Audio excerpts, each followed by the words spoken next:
Unë në fakt prej kohësh e kam ngritur shqetësimin lidhur me përmbytjet e mundshme. Në mënyrë të veçantë pas përmbytjes Vlorës në tetor të vitit 2024,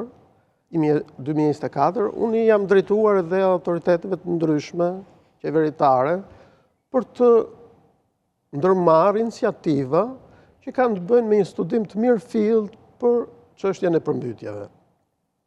Këto ditë është folur shumë, siç thatë edhe ju, shumë gjëra janë thënë.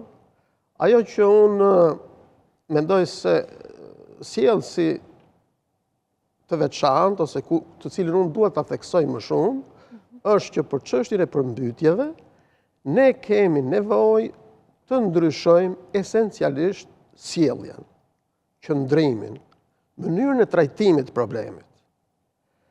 Sepse mendoj që kjo është në themel të situatës së përmbytjeve që përsëritet vit pas viti. Pra, ne nuk jemi në situatën që na ndodh një herë në 10 vjet apo një herë 20 vjet.